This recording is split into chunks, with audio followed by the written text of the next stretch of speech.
ঘন্টার পর ঘন্টা গল্প চলছে, কিন্তু বান্দা সেখানে বিরক্ত হয় না। কিন্তু আল্লাহর ঘর মসজিদে যখন বান্দা নামাজে আসে তখন বান্দা বিরক্ত হয়। সালাম ফিরানো মাত্রই ইমামের আগে নিজে সালাম ফিরায়া এই পিছন থেকে দৌড় দেয়, এরকম মুসল্লি আমাদের সমাজে আছে না? না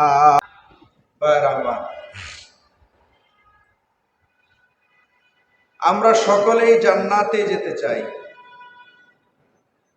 একজন ইমানদার মুমিন মুসলমান হিসাবে আমার প্রত্যাশা, আমি জান্নাতে যাব। আল্লাহ রাব্বুল আলামিন জান্নাতে যাওয়ার কিছু রাস্তা বলে দিয়েছেন, যেটা অতি সহজ। যদি কেউ পালন করে মানে তাহলে তার জন্য অতি সহজ, আর যদি কেউ মানার চেষ্টা না করে, মানতে না মানে, তাহলে তার জন্য এটা বড় কঠিন। জান্নাত এমন একটি স্থান যে জান্নাতের তলদেশ দিয়ে তাজরি মিন তাহতিয়াল আনহার, নহর সমূহ প্রবাহিত হবে। জান্নাত বড় দামি জিনিস, কারণ আমি আর আপনি প্রকারান্তরে জান্নাতেই ছিলাম। সুবহানাল্লাহ বলতে ইচ্ছা করলো না? আমি আর আপনি প্রকারান্তরে আমরা কোথায় ছিলাম? জান্নাতে ছিলাম, বাবা আদম আলাইহিস সালাতু ওয়াস সালামের পৃষ্ঠদেশে। আল্লাহ রাব্বুল আলামিন বাবা আদম আলাইহিস সালাতু ওয়াস সালামকে যখন জান্নাত থেকে নামিয়ে দিচ্ছিলেন, বের করে দিচ্ছিলেন, তখন আল্লাহ তাআলা একটা কথা উল্লেখ করেছেন। আল্লাহ রাব্বুল আলামিন কোরআন মাজিদে সূরাতুল বাকারার ভিতরে আল্লাহ রাব্বুল আলামিন সেই আয়াতে কারিমা উল্লেখ করেছেন। কোরআন মাজিদে আল্লাহ রাব্বুল আলামিন বলেন, قُلْنَا اهْبِطُوا مِنْهَا جَمِيعًا فَإِمَّا يَأْتِيَنَّكُمْ مِنِّي هُدًى فَمَنْ تَبِعَ هُدَايَ فَلَا خَوْفٌ عَلَيْهِمْ وَلَا هُمْ يَحْزَنُونَ।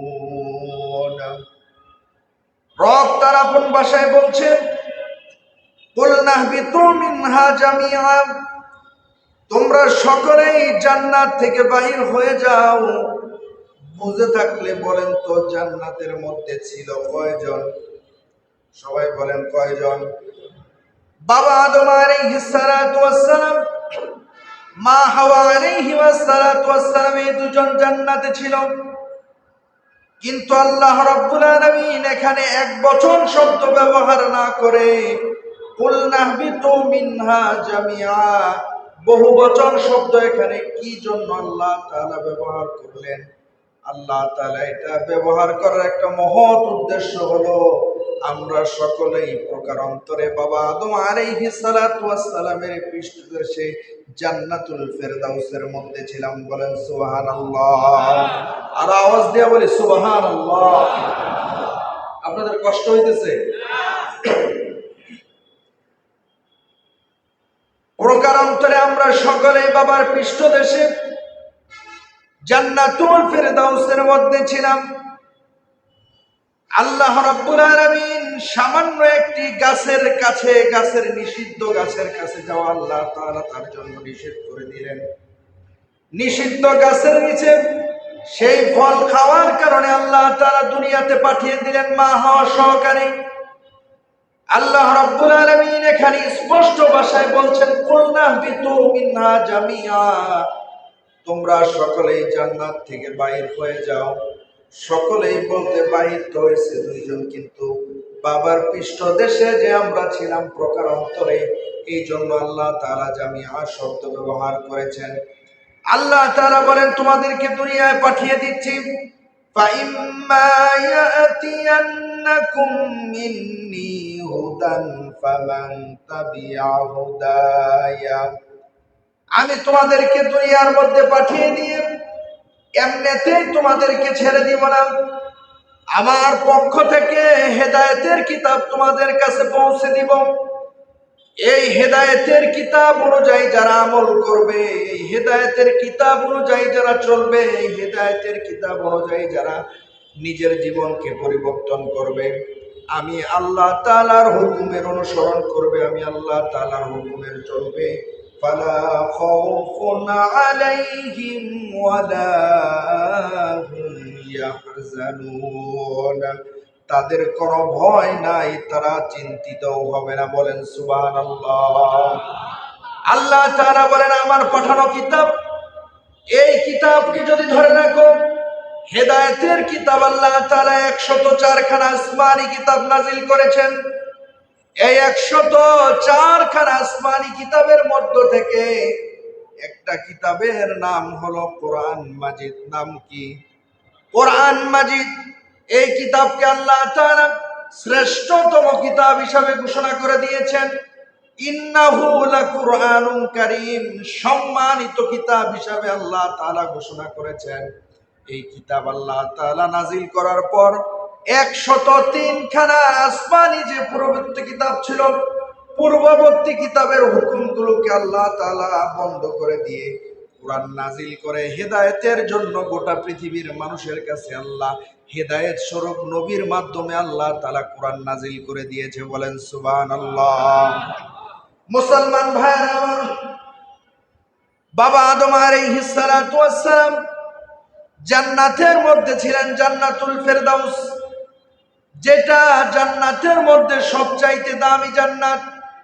যে জান্নাতের মধ্যে ভিআইপি রকমের আমলওয়ালা মুখলেস ইমানদার বান্দাবান্দিরা থাকবে, সেই জান্নাতুল ফেরদাউসের মধ্যে নবী আলাইহিমুস সালাতু ওয়াস সালামগণ জান্নাতুল ফেরদাউসের মধ্যে থাকবে। আমি আর আপনি যদি সেই জান্নাতুল ফেরদাউসের মধ্যে যেতে চাই, আমরা যেখানে ছিলাম সেখানে যদি আবার পুনরায় আমরা সেখানে পৌঁছাইতে চাই, তাহলে আল্লাহ তাআলা কোরআন মাজিদে ইরশাদ করে বলেন সফল কাম মুমিন হতে হবে। যদি সেই জান্নাত থেকে, যেই জান্নাত থেকে তোমাদেরকে বের করে দেওয়া হয়েছে জান্নাতুল ফেরদাউস থেকে, সেই জান্নাতুল ফেরদাউসে যদি তোমরা পুনরায় আবার যেতে চাও, তাহলে তোমাদেরকে হুবহু ওই রূপ আমি হেদায়েতের কিতাব যা পাঠিয়েছি, সেই হেদায়েতের কিতাব অনুযায়ী তোমরা আমল করবা। হুবহু যদি আমার হুকুম মানো এবং সফল কাম মুমিন যদি তোমরা হতে পারো, আমি আল্লাহ যে জান্নাতুল ফেরদাউস থেকে তোমাদেরকে বের করে দিয়েছি, তোমাদের সফল কাম মুমিন এবং আমলের বিনিময়ে আমি আল্লাহ সেই জান্নাতুল ফেরদাউস পুনরায় তোমাদেরকে ফিরিয়ে দিব। বলেন সুবহানাল্লাহ। আর আওয়াজ দিয়ে এখন সুবহানাল্লাহ। এই জন্য দুনিয়ার মুসলমান ভাইরা আমার, আল্লাহ তাআলা এমন একটা কিতাব হেদায়েত স্বরূপ আমাদের মাঝে পাঠিয়েছেন, যে হেদায়েতের কিতাব যাহা তেলাওয়াত আপনি করবেন, যত তেলাওয়াত করবেন তত মজা লাগবে, যত তেলাওয়াত করবেন ততই ভালো লাগবে। শুধুমাত্র তাই না, বিশ্বের মধ্যে জরিপ করে দেখা গেছে বাংলাদেশের মানুষের কোরআনের হাফেজের তেলাওয়াতের মতো সুন্দর বিশ্বের অন্য কোন দেশের তেলাওয়াত এত সুন্দর না। বলেন সুবহানাল্লাহ।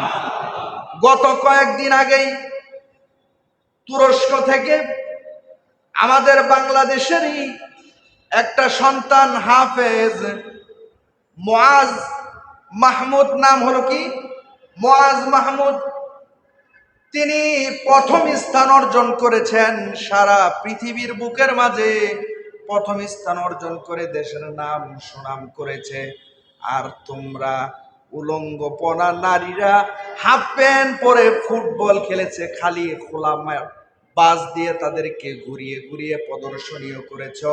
এদিক দিয়ে তোমরা উলঙ্গপনা নিয়ে তোমরা দেশের জন্য কলঙ্ক বয়ে আনতেছ, আর অপর দিকে সোনার ছেলেরা কোরআনের হাফেজরা সারা বিশ্বকে পরাজিত করে বাংলাদেশের মুখকে মানুষের সামনে, সারা বিশ্বের মানুষের সামনে উজ্জ্বল এবং সম্মানিত করতেছে। বলেন সুবহানাল্লাহ। সারা পৃথিবীর মানুষের কাছে বাংলাদেশের সন্তানেরা, আমার আপনার সন্তানেরা সারা বিশ্বের মানুষের কাছে আমাদের প্রচার প্রসারগুলো পৌঁছে দিচ্ছে। এই জন্য মুসলমান ভাইরা আমার, কোরআন তেলাওয়াত করলেও অনেক নেকি।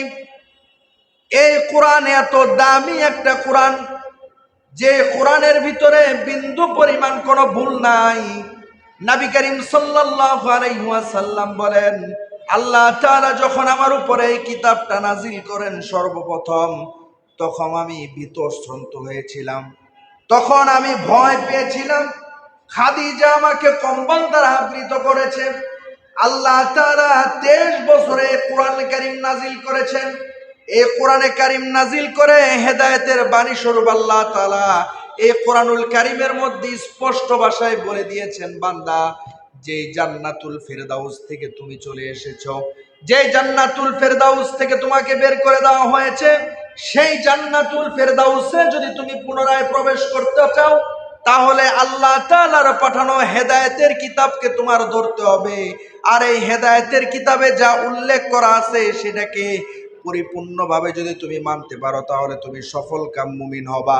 আর সফলকাম মুমিনের জন্য রয়েছেন আল্লাহর বানানো বিশাল জান্নাত, শ্রেষ্ঠতম জান্নাত জান্নাতুল ফেরদাউস। বলেন সুবহানাল্লাহ। এই জন্য দুনিয়ার মুসলমান ভাইয়েরা আমার, আমরা সকলেই সফলকাম মুমিন হতে চাই, ঠিক কিনা? সকলেই সফলকাম মুমিন হতে চাই। আমরা যদি সফলকাম মুমিন হতে পারি, তাহলে আমরা জান্নাতুল ফেরদাউসের ওয়ারিস। আমরা বাবার পৈতৃক সম্পত্তি যদি থেকে যায়, সন্তান বাবার ইন্তেকালের পর সম্পদের অংশীদারিত্ব হয়, ওয়ারিস হিসেবে সম্পদ পায়, ঠিক কিনা? বাবা মারা যাওয়ার পরে সন্তান সেই সম্পদের মালিক হয়। বাবা আদম আলাইহিস সালাতু ওয়াস সালাম জান্নাত থেকে বের হয়ে গিয়েছেন, আর সেই জান্নাতের ওয়ারিস হলাম আমরা ঈমানদার সফলকাম মুমিন।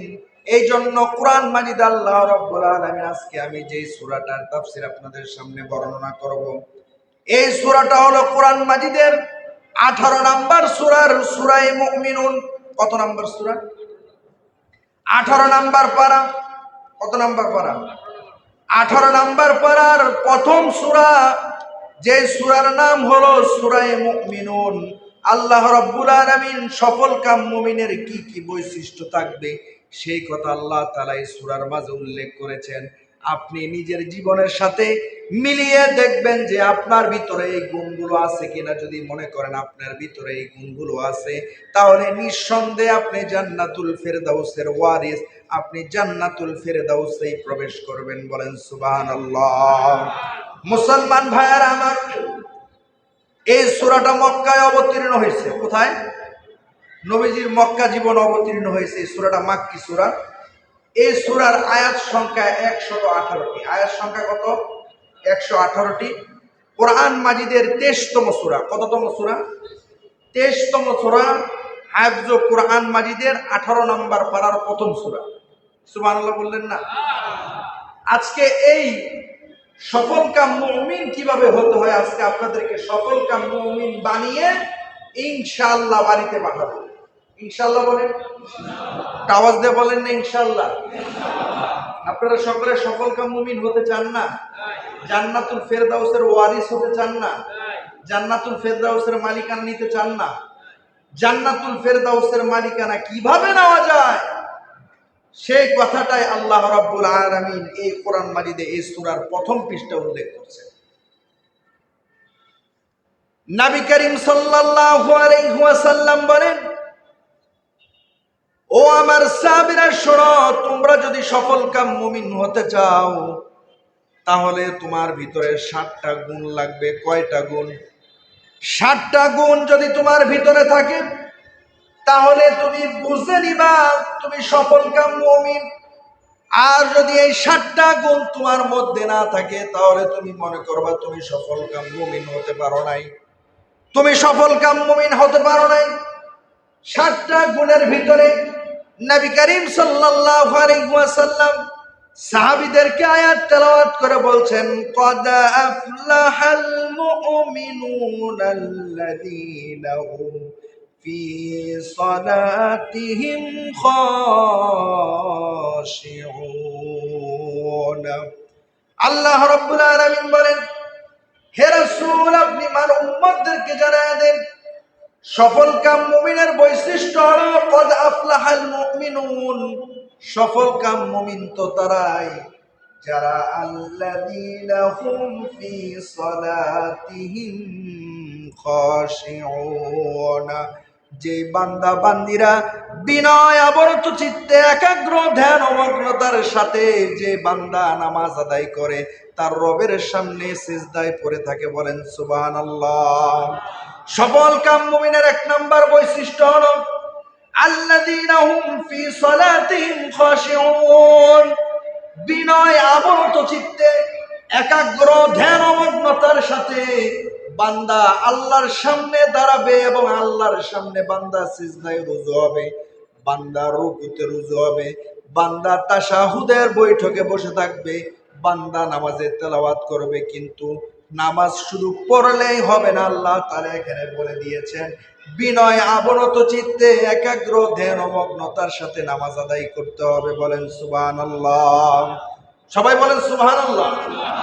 সফল কাম মুমিনের এক নম্বর বৈশিষ্ট্য যে সে বিনয় আবনত চিত্তে একাগ্র ধ্যান ও মগ্নতার সাথে সে কি করবে? সালাত আদায় করবে। সুবহানাল্লাহ বলে নামাজ আদায় করবে। আজকে তো নামাজ আমরা পড়ি কিন্তু বিনয়ের সাথে পড়ি না। নামাজ আমরা যত তাড়াতাড়ি পড়ে ইমাম সাহেব ওই ইমাম তত ভালো। ফজরের শীতের দিন ফজরের নামাজে যদি একটু তেলাওয়াতটা লম্বা হয় তাহলে হুজুরকে বলো হুজুর একটু তেলাওয়াতটা খাটো করলে ভালো হয়। আজকে আমাদের বিনয় নাই, আজকে আমাদের ধৈর্য নাই। বাড়িতে গিয়ে ঘন্টার পর ঘন্টা ফেসবুক চালানো হবে, টিভি সিরিয়াল দেখা হবে। চাষটলগুলো তো এক একটা পার্লামেন্টের দুয়ার বসে যায়, জাতীয় সংসদ ভবন বসে, চা খাচ্ছে, পান খাচ্ছে। আমাদের সমাজে আবার এমন কিছু মুসল্লি আছে নিজে বিনয় আবনত চিত্তে নামাজে আসে কিন্তু বিনয় আবনত চিত্তে নামাজ আদায় করে না। আরেকজনে নামাজ কিভাবে পড়তেছে আরেকজনের দিকে তাকায় থাকে, এমন সওয়ালা মুসল্লি আপনাদের মাঝে আছে না নাই? মানে নিজে পড়ে না, আরেকজনের দিকে চেয়ে থাকে নামাজের ভিত্তি, আরেকজনের দিকে কি থাকে তাকায়। এই জন্য দুনিয়ার মুসলমান ভাইরা আমার, নামাজটাকে আমাদের অতিশয় গুরুত্ব দিতে হবে। নামাজের প্রতি আমরা গুরুত্ববান হলো। নবী করিম সাল্লাল্লাহু আলাইহি ওয়াসাল্লাম বলেন লা দীন লিমান লা সালাতা লাহু। যার জীবনে নামাজ নাই তার কোনো ধর্ম নাই, দিন নাই, সেই দিন হারা, সেই ধর্ম হারা, বলেন নাউজুবিল্লাহ। এই জন্য দুনিয়ার মুসলমান ভাইরা আমার, এই জন্য আমরা শুধু নামাজে আসব, নামাজে এসে দাম ধুম করে রুকুতে যখন যায় তখন ধুম করে একটা আওয়াজ হয়, কতক্ষণ ঠিক হয় না? হাঁটুর আওয়াজ হয় না, ধুস করে আওয়াজ হয়। কেই নামাজ আপনি পড়লেন, এখানে তো আল্লাহ তাআলা বলছেন শুধু নামাজ পড়লে হবে না, এই নামাজের মধ্যে বিনয়ী থাকতে হবে, বিনয় এবং নম্রতা থাকতে হবে, একাগ্র ধ্যান ও মগ্নতা থাকতে হবে। অনেকে আছে নামাজের মধ্যে হাত বেঁধে আল্লাহু আকবার বলে ফ্যানের দিকে তাকায় থাকে, আছে না নাই? আওয়াজ দিয়ে এখন আছে না নাই? ঘড়িতে কয়টা বাজলো তাকায় থাকে, আছে না নাই? ইমাম সাহেব পাটাকে সোজা রাখলো না বেঁকা রাখলো এদিকে নজর রাখে, আছে না নাই? এরকম মুসল্লি ভোট বাজার নাই, আছে? আমি তো ভাবছিলাম আপনাদের এখানে নাই। কিন্তু আল্লাহ তাআলা বলেন আমার সামনে দাঁড়িয়েছো, আমার সামনে যখন তুমি দাঁড়াবা তখন বিনয় আবরত চিত্রে দাঁড়াতে হবে, একাগ্র ধ্যান ও মগ্নতায় দাঁড়াতে হবে। এই কথা মাথায় রাখতে হবে, আমি আমার রবের সামনে দাঁড়িয়ে আছি, বলেন সুবহানাল্লাহ। আওয়াজ দিয়ে বলেন সুবহানাল্লাহ। এই কথা জেহেনে রাখতে হবে, আমি তো আমার রবের সামনে দাঁড়িয়ে আছি। এই জন্য নামাজ পড়বো, বিনয় আবনত চিত্তে নামাজ পড়বো, একাগ্র ধ্যান ও মগ্নতার সাথে নামাজ পড়বো। তাড়াহুড়া করে আমরা নামাজ আদায় করবো না, সালাত আদায় করবো না। নামাজের মধ্যে এসেছেন, আল্লাহর কাছে এসেছেন, মনের চাহিদা অনুযায়ী আল্লাহর কাছে নিজের মনের কামনা বাসনাগুলো ব্যক্ত করেন। দেখবেন আল্লাহ তাআলা আপনার বিনয় এবং নম্রতা দেখে আল্লাহ তাআলা আপনার প্রতি সন্তুষ্ট হয়ে আল্লাহ তাআলা আপনার প্রয়োজনগুলো আল্লাহ নামাজের মাধ্যমে মিটায় দিবে, বলেন সুবহানাল্লাহ। আল্লাহর গায়বী খাজানা থেকে আপনার প্রয়োজন পূর্ণ করে দিবে। আর কিছু মুসল্লি তো আছে শুক্রবার জুমা ছাড়া তারে মসজিদে দেখা যায় না, আছে না নাই? শুক্রবার ছাড়া নামাজ পড়ে না। আজকে শুক্রবার দিন মানে আজকে যে পাঞ্জাবিটা গায়ে দিয়ে আসছে বা যে শার্টটা গায়ে দিয়ে আসছে, ওই পাঞ্জাবির পকেটের মধ্যে যে টুপিটা জুমার নামাজের ইমাম সাহেব সালাম ফিরানোর পর যে ঢুকাইছে, পরের শুক্রবারে আবার নামাজ পড়ার সময় পকেট থেকে বাই করে। আছে না নাই? আওয়াজ দিয়ে বলতে হবে, আছে না নাই? সপ্তাহে একদিন জুমার নামাজ আদায় করে, চিন্তা করে 1003 জুমা যদি আমরা না পড়ি তাহলে তো মুসলমানের কাতার থেকে নাম কেটে যাবে। আজাইরা একটা ভুয়া হাদিস সমাজের মধ্যে প্রচলন শুরু হয়ে গেছে। 3 জুমারা যদি কোনো মানুষ সুস্থ মস্তিষ্কে, মনোযোগ দিয়ে শুনেন, যদি কোনো বান্দা হোক বান্দি হোক, সুস্থ মস্তিষ্কে শরীয়ত সম্মত কোন ওজর ব্যতীত যদি কোনো বান্দা বান্দি এক ওয়াক্ত নামাজ বান্দা যদি কাজা করে, বান্দা যদি আদায় না করে, তাহলে সে মুসলমান এবং ইমানদারিত্বর কাতার থেকে তার নামটা কেটে দেওয়া হয়। বলেন নাউজুবিল্লাহ। সে তখন মুসলমান থাকে না। এক ওয়াক্ত নামাজ ছুটে গেলে যদি না পড়ে এক ওয়াক্ত নামাজ, তখন সে আর কি থাকে না? মুসলমান থাকে না। ওই 3 জুমা না পড়লে মুসলমান থাকে না, এগুলো ভুয়া কথা। এক ওয়াক্ত নামাজ ছেড়ে দিলে ঈমান থাকে না। এই জন্য নামাজের প্রতি গুরুত্ববান হতে হবে। নিজে নামাজ পড়ব, অন্য ভাইকে নামাজ পড়ার প্রতি আগ্রহ প্রকাশ করাবো, অন্য ভাইকে ডেকে দাওয়াত দিব, অন্য ভাইকে দাওয়াত দিয়ে নামাজে নিয়ে আসবো। জুমার দিন যেমন হাজার হাজার মুসল্লির সমাগম হয়, আমরা যদি সমাজটাকে সুশীল এবং সুন্দর করতে চাই তাহলে সমাজের ভিতরে আমাদের নামাজ প্রতিষ্ঠা করতে হবে। কতক্ষণ ঠিক কিনা? সমাজের মধ্যে আমাদের নামাজ প্রতিষ্ঠা করতে হবে, নামাজ আমাদের প্রতিষ্ঠিত করতে হবে। সমাজে যারা নেতৃত্ব দেয় তারা যদি সমাজের মানুষগুলোকে যদি নেতৃত্বের মাধ্যমে যদি নামাজের দিকে আহ্বান করে, এবং ঘরের স্ত্রীরা যদি স্বামীর প্রতি সচেতন হয়, তাহলে প্রত্যেকটা ওয়াক্তীয় সময় হবে জুমার দিনের মতো মুসল্লি মসজিদে জায়গা দেওয়া যাবে না। কতক্ষণ ঠিক কিনা? এই জন্য দুনিয়ার মুসলমান ভাইয়েরা আমার, নামাজের প্রতি গুরুত্ববান হতে হবে, নামাজ পড়তে হবে, নামাজ ছাড়া কোনো উপায় নাই। নবী করিম সাল্লাল্লাহু আলাইহি ওয়াসাল্লাম বলেন, আউয়ালু মা ইউহাসাবু বিহিল আবদু ইয়াউমাল কিয়ামাতিস সালাম।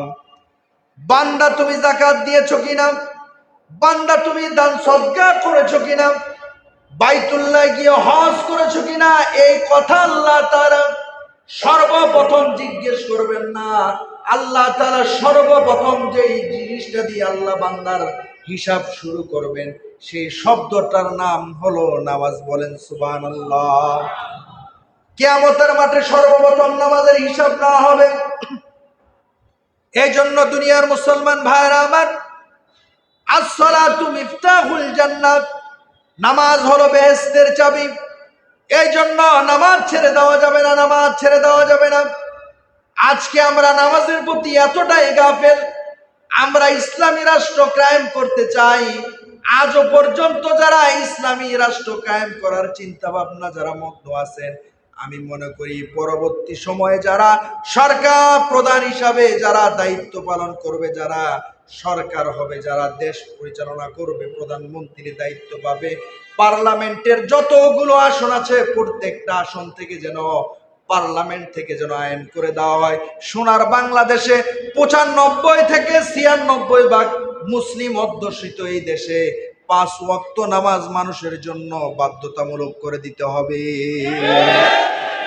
যদি 5 ওয়াক্ত নামাজ বাধ্যতামূলক করে দেওয়া হয়, সমাজে চুরি, ব্যভিচার, জিনা কমে যাবে, ছিনতাই, রাহাজানি কমে যাবে, খুন খারাপি কমে যাবে, সমাজটা একটা সুন্দর সমাজ হবে।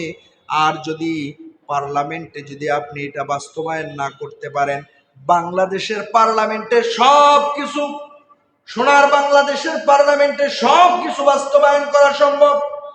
সম্ভব কিনা? বাস্তবায়ন করা সম্ভব।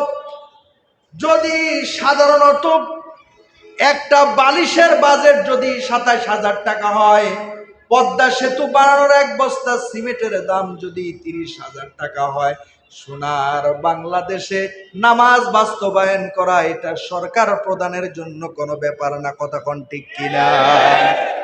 এজন্য দুনিয়ার মুসলমান ভাইরা আমার, পার্লামেন্টের প্রত্যেকটা আসন থেকে নামাজের প্রতি গুরুত্ববান হতে হবে। শুধু তাই না, বাড়ির মা বোনদেরকেও নামাজের প্রতি গুরুত্ব দিতে হবে।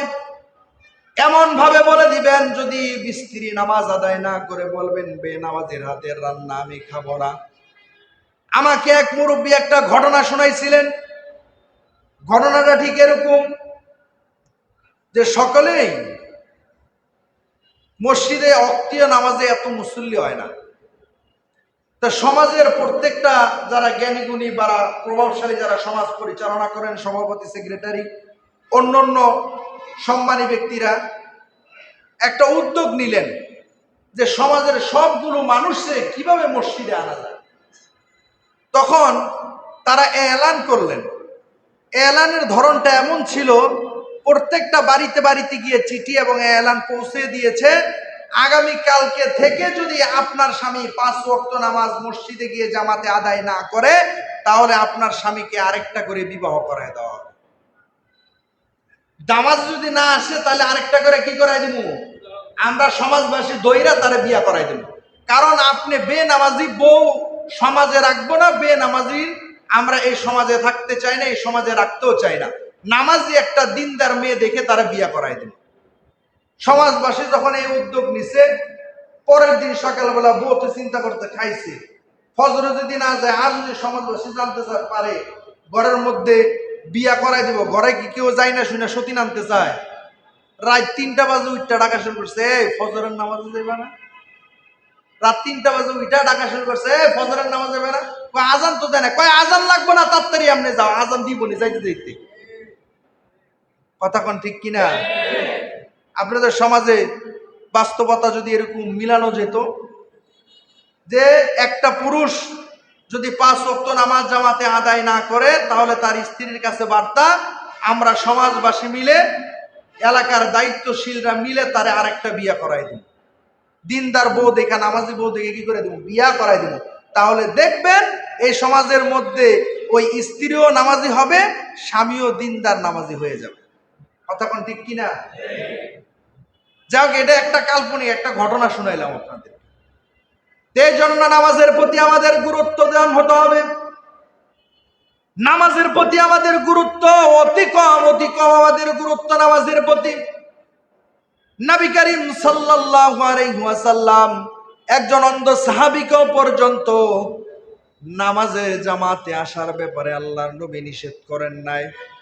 আল্লাহর হাবিব সাল্লাল্লাহু আলাইহি ওয়াসাল্লামের কাছে একজন সাহাবী চোখে দেখতে পায় না, আল্লাহর হাবিবের কাছে এসে বলেন, ইয়া রাসূলুল্লাহ, ইয়া হাবিবাল্লাহ, আমি তো চোখে দেখতে পাই না, আমি কি মসজিদে এসে জামাতে নামাজ আদায় করতে পারবো কিনা, বা মসজিদে এসে জামাতে নামাজ আদায় করা আমার জন্য বাধ্যতামূলক কিনা, আমার জন্য কোনো রুখসত আছে কিনা, আমার জন্য কোনো ছাড় আছে কিনা। নবী করিম সাল্লাল্লাহু আলাইহি সাল্লাম বলে, তোমাকে আনা নেওয়ার মতো কেউ নাই। বলে না, ইয়া রাসূলুল্লাহ, আমাকে আনা নেওয়ার মতো এমন কেউ নাই। আল্লাহর হাবিব সাল্লাল্লাহু আলাইহি সাল্লাম বলল, ঠিক আছে, যাও তুমি ঘরেই নামাজ আদায় করো। সাহাবী নবীজির কাছ থেকে উঠে ঘুরে আবার চলে যাচ্ছেন। আল্লাহর হাবিব সাল্লাল্লাহু আলাইহি সাল্লাম সাহাবীর পিছন দিক থেকে ডেকে বলেন, সাহাবী শোনো। আল্লাহর হাবিবের কাছে সাহাবী আসলেন। আল্লাহর হাবিব বললেন, সাহাবী, মসজিদে বেলালের কণ্ঠে যে আজান হয়, এই আজান কি তুমি তোমার নিজ কানে শুনতে পাও কিনা? সাহাবী বলেন, ইয়া রাসূলুল্লাহ, অবশ্যই আমি আজান শুনতে পাই। নবীজি আর একটা কথাও বললেন না, নবীজি সরাসরি হুকুম দিলেন, সাহাবী শোনো, আজানের জবাব দিবা আর জামাতে এসে তুমি নামাজ আদায় করবা। বলেন সুবহানাল্লাহ। আওয়াজ দিয়ে বলি সুবহানাল্লাহ। নবীজি বলছে আজানের জবাব দিবা, জামাতের সাথে এসে মসজিদে কি করবা? নামাজ আদায় করবা। ও দুনিয়ার মুসলমান ভাইরা আমার, একজন অন্ধ সাহাবীকেও পর্যন্ত নবীজি রুখসত দেয় নাই। অন্ধ সাহাবীকেও পর্যন্ত জামাতে নামাজ আদায় করার জন্য নবীজি নির্দেশ দিয়েছে। আর আপনি সুস্থ সবল একজন মানুষ, আপনি নামাজ আদায় করেন না। দোকানে পাটে বিভিন্ন গপ্প আড্ডায় আমরা বিমুখ হয়ে পড়ি, আমরা মগ্নতার ধ্যানে পড়ে যাই। মসজিদে আজান হয় 5 বার, আমরা একবারও মসজিদে আসি না। এই জন্য নামাজের প্রতি আমাদের গুরুত্ববান হতে হবে। নামাজের প্রতি যদি আমরা গুরুত্ববান হই, তাহলে আমরা একে অন্যের দ্বারা যদি আমরা উপকৃত হয়ে নামাজের দাওয়াত একে অন্যের কাছে পৌঁছায়া দেই, তাহলে দেখবেন আমরা সুন্দর একটা সমাজ এবং সুন্দর একটা রাষ্ট্র গঠন করতে পারবো। কথা কোন ঠিক না বেটি? এই জন্য আল্লাহ তাআলা বলেন, সফল কাম মুমিন তো তারা আল্লাযীনা হুম ফি সলাতিহিম খাশিউন, যে বান্দা বিনয় অবনত চিত্তে একাগ্র ধ্যানমগ্নতার সাথে যে বান্দা নামাজ আদায় করবে। 1 নাম্বার বৈশিষ্ট্য হলো নামাজ। 1 নাম্বার বৈশিষ্ট্যের নাম কি? আপনি আপনার জীবনের সাথে এটা মিলান যে আমার জীবনে নামাজ ঠিক মতো আছে কিনা, আমি সফল কাম মুমিন হয়ে ওই যে জান্নাত থেকে বের করে দিয়েছে আল্লাহ তাআলা, বাবার পৃষ্ঠদেশে প্রকারান্তরে আমরা ছিলাম, যে ওই জান্নাতের ভিতরে আমরা আবার পুনরায় যাব। আল্লাহ ওয়াদা করেছেন এই 7 শ্রেণীর লোক যদি 7টা বিশিষ্ট ব্যক্তির গুণ যদি এই বান্দার মধ্যে থাকে, সেই বান্দা জান্নাতুল ফেরদাউসের ওয়ারিস এবং মালিকানা পাবে। বলেন সুবহানাল্লাহ। এর মধ্যে 1 নাম্বার হলো নামাজ। সবাই বলেন 1 নাম্বার কি? 1 নাম্বার হলো নামাজ। আল্লাহ তাআলা দ্বিতীয় আয়াতে কারিমার ভিতরে 3 নাম্বার আয়াতে কারিমায় বলছেন, ওয়াল্লাযীনা হুম আনিল লাগবি মুরিদুন। আল্লাহ তাআলা বলেন 2 নাম্বার হলো যারা অনর্থক কথা থেকে যে বান্দা বিরত থাকে। এই একই আয়াতে 2টার কথা আল্লাহ তাআলা উল্লেখ করেন। দ্বিতীয় এবং তৃতীয় নাম্বারে একই আয়াতের মধ্যে আল্লাহ তাআলা উল্লেখ করেন যে বান্দা অনর্থক কথা এবং কর্ম থেকে নিজেকে বাঁচায় রাখতে পারবে, সেই সফল কাম মুমিনের অন্তর্ভুক্ত হয়ে যাবে। বলেন সুবহানাল্লাহ। আর আওয়াজ দিয়ে এখন সুবহানাল্লাহ। আমাদের মাঝে অনর্থক কথা বেশি হয়, কথা বল ঠিক কিনা? অনর্থক কথা আমরা বেশি বলি, অনর্থক কাজও আমরা বেশি করি, আছে না নাই? অনর্থক কথা কয়। আমাদের সমাজে কিছু মানুষ আছে যারা অনর্থক কথা কয়, আছে না নাই? মানে পেঁচাল শুরু করলে শেষ হয় না, আছে না নাই? অনর্থক কথা বলা যাবে না। এই জবানের বড় দাম। এই জবান দিয়ে অনর্থক কথা বলে জবানটাকে নষ্ট করা যাবে না। এই জবানটাকে সঠিক রাখতে হবে। এই জন্য অনর্থক কথা থেকে আমরা নিজেরা বিরত থাকতে পারবো তো ইনশাআল্লাহ। 3 নাম্বার হলো অনর্থক কাজ। অনর্থক কাজ থেকে আমরা বিরত থাকবো। অনর্থক কাজ আমাদের বাড়ির মা বোনেরা বেশি করে। একটুখানি সময় পেলেই টিভি সিরিয়াল নিয়ে বসে যায়। এরকম সমাজে বাস্তবতা মিল আছে না নাই? টিভি সিরিয়াল নিয়ে বসে যায়, লুড্ডু খেলার মধ্যে মগ্ন হয়ে যায়। আজকাল তো আমাদের সমাজের মধ্যে মোবাইলে অ্যাপস পাওয়া যায়, লুডুর অ্যাপস পাওয়া যায়। 3-4 জন মিলে বাজি ধরে লুডু খেলে অনর্থক কাজ করা শুরু করে। বাস্তবতার সাথে সমাজে মিল আছে না নাই? সবাই বলেন আছে না নাই? অনর্থক সময় কাটায়, এটারে বলে সময় কাটানি। আপনি যদি সময় কাটাতে চান তাহলে যে কোনো একটা কর্মে আপনি ব্যস্ত থাকেন। আপনি নামাজ পড়েন, আপনি জিকির করেন, তাসবিহ তাহলিল করেন। এই জন্য 1 নাম্বার হলো নামাজ, 2 নাম্বার হলো অনর্থক কথা, 3 নাম্বার হলো অনর্থক কর্ম থেকে আমাদের বিরত থাকতে হবে। পারবো তো ইনশাআল্লাহ? এটা হলো সফল কাম মুমিনের 3 নাম্বার বৈশিষ্ট্য। আল্লাহ তাআলা পরের আয়াতে কারিমার ভিতরে বলেন, আল্লাযীনা হুম লিয-যাকাতি ফাঈলুন। আল্লাহ তাআলা বলেন যে বান্দা সঠিকভাবে যাকাত আদায় করবে। আজকে তো আমরা যাকাতের দিক থেকে সচেতন না, যাকাতের দিক থেকে আমরা সচেতন হতে পারি নাই। যাকাত আমরা যেমনি খুশি তেমনি যাকাত দিতে থাকি। 150 টাকা দামের লুঙ্গি আর 200 টাকা দামের শাড়ি আমরা গরিব মিসকিনদের মাঝে বিলিয়ে আরো লোক দেখানো মানুষজন জড়ো করে লোক দেখানোর যাকাত দেয়, লোক দেখানো কোনো ইবাদত আল্লাহর দরবারে কবুল হবে না। এই জন্য 40 ভাগের 1 ভাগ যাকাত আল্লাহ তাআলার রাস্তায় দিয়ে দিবেন। আল্লাহর রাস্তায় যদি যাকাত প্রদান করা হয়, সম্পদ যাকাত দেওয়ার কারণে আল্লাহ তাআলা বান্দার সম্পদকে আরো বাড়িয়ে দেয়। বলেন সুবহানাল্লাহ। এই জন্য 4 নাম্বার বৈশিষ্ট্য কি? বান্দা সঠিকভাবে যাকাত আদায় করবে। 7.5 ভরি স্বর্ণ 52.5 তোলা রূপার মালিক হয়ে গেলে, বর্তমান সময়ে যদি 52.5 তোলা রূপার মালিক যদি কেউ হয়, তাহলে 1 বছর পর্যন্ত টাকাটা তার কাছে জমা থাকে, ওই বান্দার উপরে যাকাত ফরজ হয়ে যায়। 1 লক্ষ টাকায় 2,500 টাকা যাকাত দিতে হবে।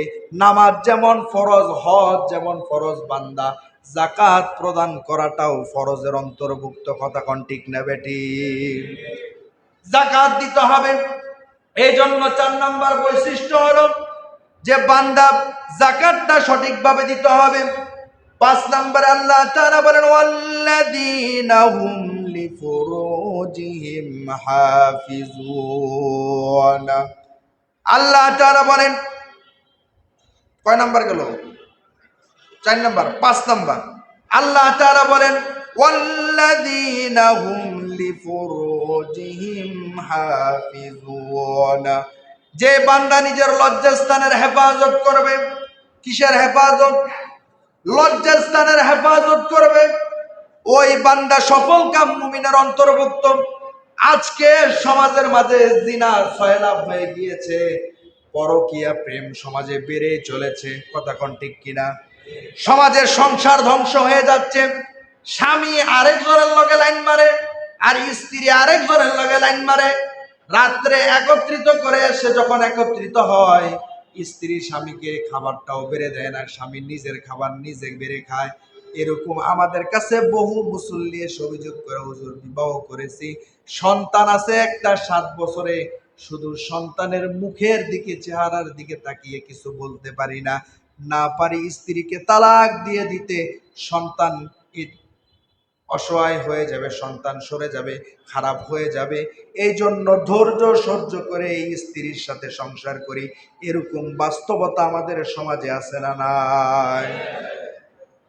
এই জন্য দুনিয়ার মুসলমান ভাইরা আমার, আল্লাহ তাআলা বলেন 5 নাম্বার নিজের লজ্জাস্থানের হেফাজত করতে হবে। নবী করিম সাল্লাল্লাহু আলাইহি ওয়াসাল্লাম বলেন মাইয়াদমাল্লি মা বাইনাল লাহিয়াইহি ওয়া মা বাইনা রিজলাইহি আদমাল্লাহুল জান্নাহ। যেই বান্দা আমাকে 2টা জিনিসের গ্যারান্টি দিতে পারবে, আমি তাকে আল্লাহর জান্নাতের গ্যারান্টি দিয়ে দিব। বলেন সুবহানাল্লাহ। সাহাবায়ে কেরাম বড় অবাক বিশ্বে জিজ্ঞেস করেন, ইয়া রাসূলুল্লাহ, ইয়া হাবিবাল্লাহ, কি সেই 2টা জিনিস? আল্লাহর হাবিব বলেন, 1 নম্বরে যে বান্দা নিজের জবানের গ্যারান্টি আমাকে দিতে পারবে, এই জবান দিয়া মিথ্যা বলে নাই, ফায়সা কথা বলে নাই, মানুষকে গালি দেয় নাই, তার কথার মাধ্যমে অন্য কেউ কষ্ট পায় নাই। আর 2 নাম্বার হলো 2 উরের মাঝখানের লজ্জাস্থানের হেফাজতের জিম্মাদারি যে বান্দা গ্যারান্টি আমাকে দিতে পারবে, সে আমি নবীজির সাথে আল্লাহর জান্নাতে প্রবেশ করবে। বলেন সুবহানাল্লাহ। এই জন্য সফল কাম মুমিনের 5 নাম্বার বৈশিষ্ট্য হলো সে নিজের লজ্জাস্থানের হেফাজত করবে। কিসের হেফাজত করবে? আজকে তো আমরা যুবক ভাইয়েরা নিজের লজ্জাস্থানের হেফাজত করেন, এখন তো বুঝবেন না, পরকীয়া প্রেমে লিপ্ত হবেন, বিভিন্ন খারাপ জায়গায় গিয়ে মিলামিশা করবেন। সময় হলে ঠিকই বুঝবেন, যখন দজ ভেঙ্গে যাবে তখন হাজারো হারবাল ওষুধে কোনো কাজ হবে না। তখন ঠিক কিনা? হাজারো হারবাল ওষুধে কোনো কাজ হবে না। এটা কি বানাই কইলাম? যদি বানাই কই তাহলে রাস্তার সাইডে সাইডে তো হারবালের সাইনবোর্ডকে, কতক্ষণ ঠিক কিনা? সমস্যা আছে দেখি তো সাইনবোর্ড লাগাইছে। কতক্ষণ ঠিক কিনা? সমস্যা যদি নাই থাকতো তাহলে সাইনবোর্ড রাস্তার মুড়ে অলিতে গলিতে লাগানো থাকতো না। এই জন্য লজ্জাস্থানের হেফাজত এটা বড় দামি জিনিস। নারী এবং পুরুষ উভয়ের লজ্জাস্থানের হেফাজত। আজকে আমরা না বুঝে, না বুঝার কারণে আমরা অনেক ধরনের গুনাহ করে ফেলি। আজকে মসজিদ থেকে তওবা করেন, আজকে থেকে লজ্জাস্থানের হেফাজত করবেন, খারাপ কোন কর্মকাণ্ডে আমরা যাব না। পারবো তো ইনশাআল্লাহ? এই জন্য দুনিয়ার মুসলমান ভাইরা আমার, 5 নাম্বার হলো নিজের লজ্জাস্থানের হেফাজত করতে হবে। 6 নাম্বার হলো ওয়াল্লাযীনা হুম লিআমানাতিহিম ওয়া আহদিহিম রাউন। যে বান্দা আমানতের খেয়ানত করবে না, যে বান্দা আমানতের খেয়ানত করবে না, আমানত সঠিকভাবে রাখবে। আজকে তো আমরা আমানতের সম্পদ পর্যন্ত ভোগ করে ফেলি, এরকম সমাজে বাস্তবতা আছে না নাই? আমানতের খেয়ানত করা যাবে না। আপনার কাছে যদি কেউ কোনো কিছু আমানত দেয়, তার আমানত যেমন ভাবে দিয়েছে তেমনি তার আমানত তার কাছে ফিরিয়ে দিতে হবে। যেমন মুহাম্মদ সাল্লাল্লাহু আলাইহি ওয়াসাল্লাম, মানবতার মুক্তির দিশারি নবীজি, মক্কার মানুষগুলো তাকে উপাধি দিয়েছিল সবচেয়ে বিশ্বাসযোগ্য বলে, আল আমিন নামে তাকে ভূষিত করেছিল।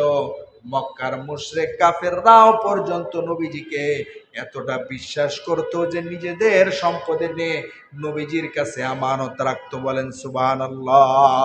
তারা ভাবতো মুহাম্মদের কাছে যদি থাকে এটা নষ্ট হবে না, আমানতের খেয়ানত হবে না। আল্লাহর হাবিবকে তারা এত বেশি বিশ্বাস করত, এই জন্য আমানতের খেয়ানত করা যাবে না। কয় নাম্বার গেল? মনে আছে আপনাদের? কয় নাম্বার গেছে? 6 নাম্বার হলো আমানতের খেয়ানত করা যাবে না। 7 নাম্বার আল্লাহ তাআলা বলেন ওয়াল্লাযীনা হুম আলা সালাওয়াতিহিম ইউহাফিজুন। আল্লাহ তাআলা বলেন ওয়াল্লাযীনা হুম আলা সালাওয়াতিহিম ইউহাফিজুন।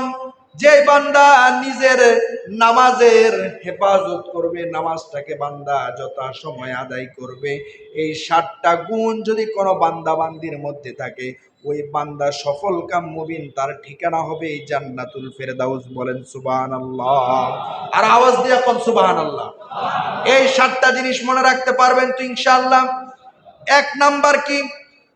1 নাম্বার হলো নামাজ। আজকে যে আলোচনা করলাম মুখতাসার, আমি অসুস্থ থেকে মুখতাসার আলোচনা করলাম। সূরা মুমিনুন কোরআন মাজিদের 23তম সূরা। কততম সূরা? 23তম সূরা। পারা নাম্বার হিফজুল কোরআন মাজিদের 18 নাম্বার পারার প্রথম সূরা, সূরা মুমিনুনে আল্লাহ তাআলা বলেন সফল কাম মুমিন তো তারা আল্লাযীনা হুম ফি সালাতিহিম খাশিউন। 1 নাম্বার, যে বান্দা বিনয় অবনত চিত্তে একাগ্র ধ্যান ও মগ্নতার সাথে যে বান্দা নামাজ আদায় করবে। 2 নাম্বার, যে বান্দা অনর্থক কাজ থেকে বিরত থাকবে। 3 নাম্বার, অনর্থক কর্ম থেকে বান্দা বিরত থাকবে। 4 নাম্বার, বান্দা সঠিকভাবে যাকাত আদায় করবে। 5 নাম্বার, নিজের লজ্জাস্থানের হেফাজত করবে। 6 নাম্বার, বান্দা আমানতের খেয়ানত করবে না। 7 নাম্বার, বান্দা নিজের নামাজের হেফাজত করবে। আল্লাহ তাআলা বলেন এই 7টা গুণ যদি কোনো মানুষের মধ্যে থাকে, নিঃসন্দেহে সেই সফল কাম মুমিন। জোরে জোরে কোন সুবহানাল্লাহ। সেই সফল কাম মুমিন আল্লাহ তাআলা বলেন ওই যে জান্নাত থেকে বের করে দিয়েছিল, এই 7টা গুণের যদি গুণান্বিত হতে পারেন, তাহলে যে জান্নাত থেকে আল্লাহ তাআলা বের করে দিয়েছেন, সেই জান্নাতের মধ্যে আবার আমরা প্রবেশ করতে পারবো। আল্লাহ তাআলা বলেন এই 7 গুণ বিশিষ্ট লোকরা হলো তারা উলাইকা হুমুল ওয়ারিসুন। তারাই হলো ওই জায়গার ওয়ারিস, আল্লাযীনা ইয়ারিসুনাল ফিরদাউসা হুম ফিহা খালিদুন। তারাই তো জান্নাতুল ফেরদাউসের অধিবাসী, সেখানে তারা চিরস্থায়ী বসবাস করবে। বলেন সুবহানাল্লাহ। তারা সেখানে চিরস্থায়ী কি করবে? বসবাস করবে। এই জন্য দুনিয়ার মুসলমান ভাইরা আমার, এই যে 7টা কথা বললাম, এই 7টাই যদি নিজের গুণান্বিত করতে পারেন, এই 7টা গুণ যদি নিজের মধ্যে আনতে পারেন, নিঃসন্দেহে আপনি জান্নাতুল ফেরদাউসের মালিকানা পাবেন। আর এই 7টা থেকে একটা যদি আপনার মাধ্যমে ছুটে যায়, আপনার কাছ থেকে যদি আমল থেকে বঞ্চিত হয়ে যায়, জান্নাতুল ফেরদাউস তো দূরের কথা, জাহান্নামেও ভালো স্থান আপনার মিলবে না, জাহান্নামও জায়গা হইব না। এই জন্য এই 7টার উপর আমল করতে পারবো তো ইনশাআল্লাহ? কারা কারা পারবেন হাত তুলেন, হাত নামান। এই জন্য দুনিয়ার মুসলমান ভাইরা আমার, আজকে তো আমাদের অবস্থা বিগতিক হয়ে পড়েছে। আজকে তো আমরা মানুষকে দিনের প্রতি আহ্বান করব, মানুষকে দিন বুঝাবো, দিন শিখাবো তো দূরের কথা, আমরা মানুষকে দিনের প্রতি আহ্বান করব। আজকে কিছু কিছু মানুষ দিনের প্রতি আহ্বান করব তো দূরের কথা, যারা কিনা রাষ্ট্র পরিচালনা করবে, তারা যারা সমকামিতাকে সাপোর্ট করে, তারাই আজকে উপদেষ্টার চেয়ারে বসে বসে আমাদেরকে ধোঁকা দিচ্ছে, আমাদেরকে ধোঁকায় ফেলছে। আপনারা সকলেই জানেন আজকে যে আমরা নিজেদের লজ্জাস্থানের হেফাজত করব, নিজেদের ছেলে সন্তানদেরকে হেফাজতে রাখবো। দেশ তো আমরা এই জন্য স্বাধীন করি নাই, হাজারো রক্তের বিনিময়ে তো এই দেশ এই জন্য স্বাধীন হয় নাই। আপনারা সকলেই জানেন, গত 2-3 দিন আগে 3 জন উপদেষ্টা শপথ গ্রহণ করেছেন। এর মধ্যে একজন মুস্তফা ফারুকী আছে, 1 নাম্বারের নাস্তিক, পাগল ছাগলদেরকে উপদেষ্টা বানায় দিয়েছে। আমার মাথায় ধরে না, প্রধান উপদেষ্টা ডক্টর ইউনূস সাহেব কি হিসাব করে তাদেরকে প্রধান উপদেষ্টার দায়িত্ব দিয়েছেন, তাদেরকে উপদেষ্টার শপথ গ্রহণ করিয়েছেন। মুস্তফা ফারুকী, যে কিনা আমাদের হাজারো আলেমের উস্তাদ আল্লামা আহমদ শফি রহিমাহুল্লাহ তাআলাকে তেতুল হুজুর বলেছিল, কথা কোন ঠিক কিনা? তেতুল হুজুর বলে গালি দিয়েছিল। 5 মে শাপলা চত্বরে যখন হাজার হাজার কওমি আলেমদেরকে হত্যা করে, ছাত্রদেরকে স্বৈরাচারী জালেম সরকার হত্যা করে, যখন লাশগুলো ড্রেনের মধ্যে ফেলে দিয়েছিল, লাশগুলো গুম করেছিল, তখন এই মুস্তফা কামাল নিজের ফেসবুক স্ট্যাটাসে তিনি লিখেছিলেন, শাপলা চত্বর যানজট মুক্ত হয়েছে। কথা কোন? জঞ্জাট মুক্ত হয়েছে, যে শাপলা চত্বর জঞ্জাট মুক্ত হয়েছে। আজকে আমরা এমন মানুষদেরকে ক্ষমতায় বসায় দিচ্ছে যারা নাস্তিক মুরতাদ, যারা ইসলামের বিন্দু পরিমাণ ভালো চায় না।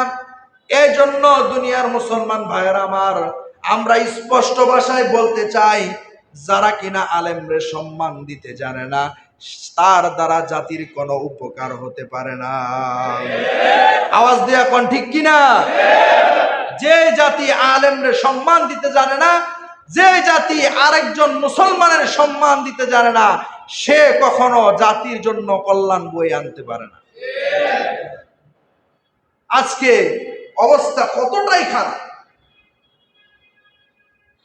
নিজের সমকামিতার ব্যাপারে সাপোর্ট করে, নিজের স্ত্রীকে অন্য পর পুরুষের সাথে সিনেমা বানায়া প্রদর্শন করে, এমন মানুষ, এরকম নির্লজ্জহীন উপদেষ্টা আমরা বর্তমান সরকারের কাছ থেকে চাই না।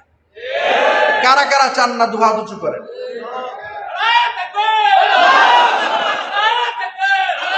এই জন্য আমার কথা শুনেন, বর্তমান আমাদের অবস্থা, দেশ আমরা যেটা চাচ্ছিলাম, সুন্দর এবং শান্তি শৃঙ্খলাভাবে দেশে একটা সুন্দর নির্বাচন হবে এবং দেশ শান্তিময়, মানুষ শান্তিতে বসবাস করবে। কিন্তু যে সমস্ত উপদেষ্টাদেরকে নিয়োগ দেওয়া হচ্ছে, শপথ গ্রহণ করা হচ্ছে, এদের দ্বারা সোনার বাংলাদেশে কখনো ইসলাম কায়েম হতে পারবে না। মনে রাখবেন, হাজারো শহীদের বিনিময়ে এর বিজয় আমরা লাভ করেছি। গোটা 15.5 বছর স্বৈরাচার সরকারের পতনে আমরা অনেক নির্যাতিত হয়েছি। কথা কোন ঠিক কিনা? আমরা নির্যাতন সহ্য করে আমরা রক্তের বিনিময়ে এই দেশকে স্বাধীনতা আমরা অর্জন করেছি। এই স্বাধীনতাকে আমরা ছিনিয়ে নিতে দিব না, এই স্বাধীনতাকে কোন জালেমের হাতে উঠাইয়ে দিব না। এই কথা মনে থাকবে তো ইনশাআল্লাহ? এই জন্য মুসলমান ভাইয়েরা আমার, আমরা মুস্তফা কামাল ফারুকীর পদত্যাগ চাই। কথা ঠিক কিনা? এরকম উপদেশটা আমরা চাই না। ডক্টর ইউনূস সাহেব, আপনি সারা বিশ্ব ঘুরেন, আপনি জ্ঞানী গুণী লোক, আপনিও একজন মুসলমান হিসাবে কোন নাস্তিক উপদেষ্টার চেয়ারে বসে হুকুম করবে 95% মুসলিম অধ্যুষিত দেশের এই 95% মুসলমান এটা সহ্য করবে না। এই জন্য আমরা সকলেই সফল কাম মুমিন হব এবং কোন নাস্তিক মুরতাদ, কোন ফাসিককে আমরা কি করব না, ক্ষমতার মসনদে বসতে দিব না, কোন স্বৈরাচারকে আমরা ক্ষমতায় বসতে দিব না। প্রয়োজনে আবার রক্ত দিব, প্রয়োজনে আবার চোখ দিব, তারপরও সোনার বাংলা ইসলাম কায়েম করে ছাড়বো ইনশাআল্লাহ। এই জন্য দুনিয়ার মুসলমান ভাইয়ের আমার জন্য সকলেই দোয়া করবেন। আপনারা সচেতন থাকেন, নিজেরা চোখ কান খোলা রাখেন, সর্বদিক থেকে চোখ কান খোলা রেখেই চলতে হবে। আল্লাহ আমাদের প্রত্যেককে কবুল করুক, বলেন আমিন। প্রত্যেক কাতারে কাতারে ব্যাগ দেওয়া আছে, আমরা ব্যাগ যারা দাঁড়াতে দেওয়া হয়েছে একটু